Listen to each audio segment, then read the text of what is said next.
By the time Skeets reached the van, the monkey had the hot dog seller's hat on and was throwing well-aimed hot dogs at the people watching.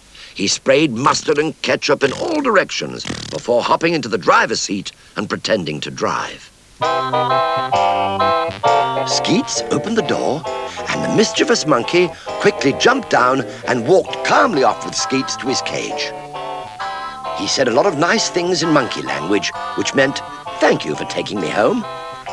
After another round of applause from the people watching, Skeets made his way to where the little green man and Zoom Zoom were still hiding. Said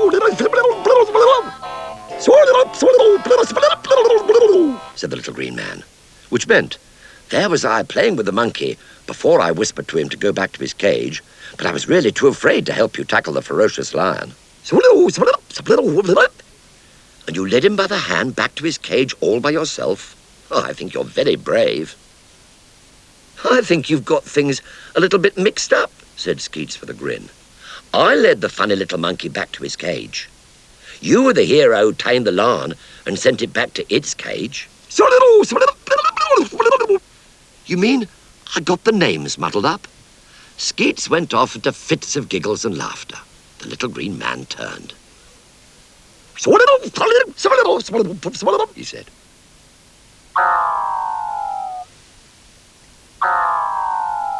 Well, really?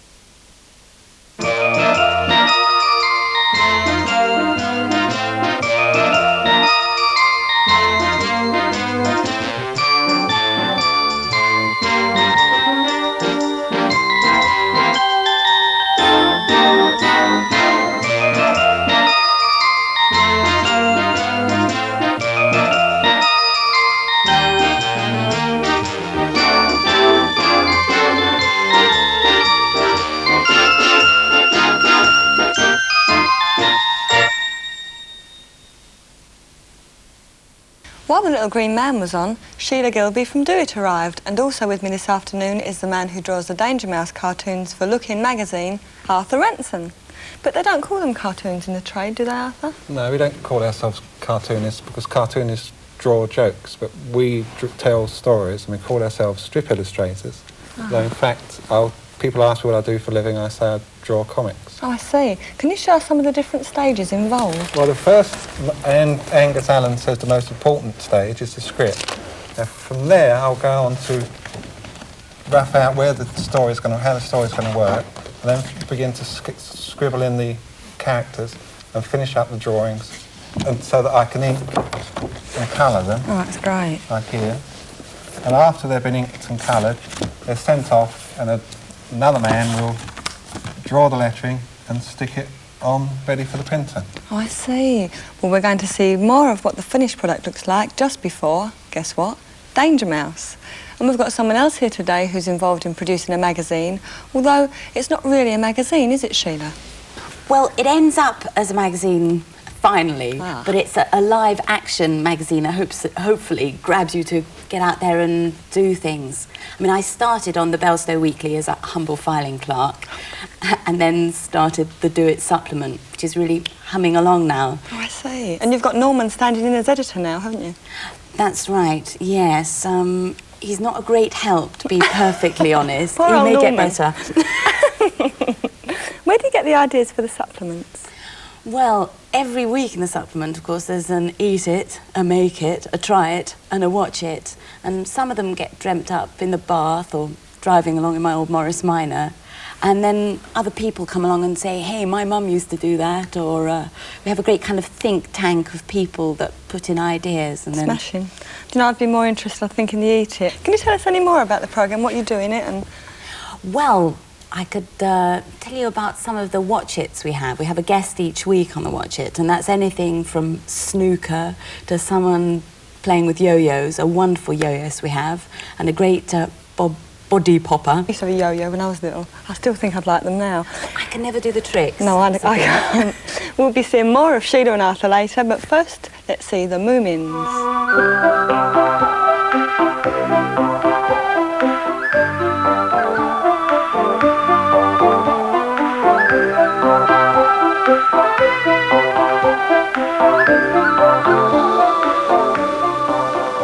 It was the very darkest point of winter in Moomin Valley. Only the wolves and the groak were abroad.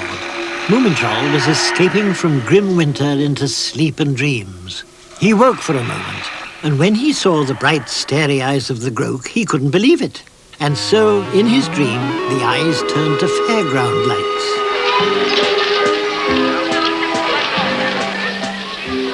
Everyone was there.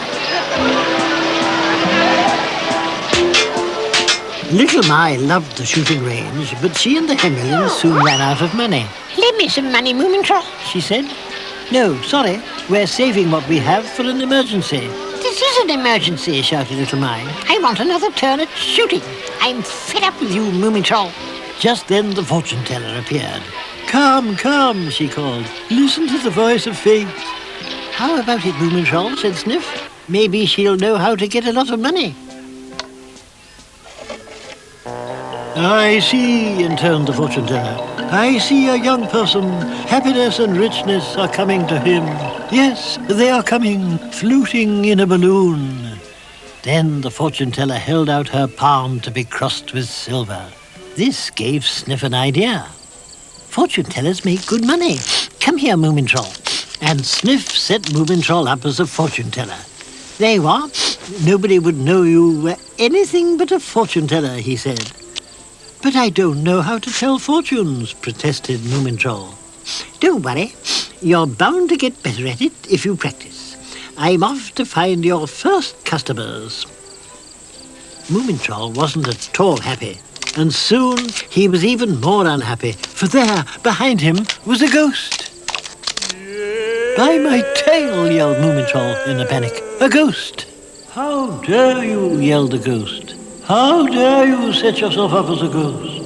I only have a license. You have no business here," yelled the ghost in a terrible voice. "License? What's a license?" squeaked Moomintroll. "This is it, the permission for the haunting. I paid for it. I paid tax on it. I paid for the stamp. And it means that I am the only one scaring round here, properly, legally, and above all." "Well, you can let me go because I'm not scaring, I'm fortune-telling." "Oh, I say, I'm sorry." And then Sniff came back. "Sorry, Moomintroll," he said. "The other fortune-teller seems to have got all the customers." And then the strangest thing happened. Suddenly, Moomintroll was floating high in a blue sky, light as a balloon. The fortune-teller's prophecy was coming true. "That's it," thought Sniff. "What a way to make money." And he began to drum up trade.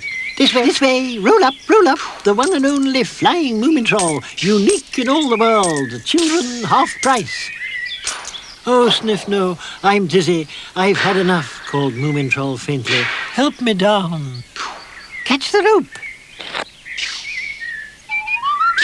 And Little Mai and Sniff pulled Moomintroll down, first into a tree and then down to earth.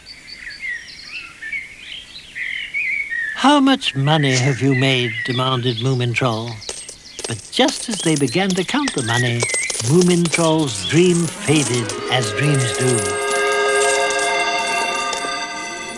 And as he awoke and tried to fall asleep again, the northern lights appeared over Moomin Valley for the first time that winter.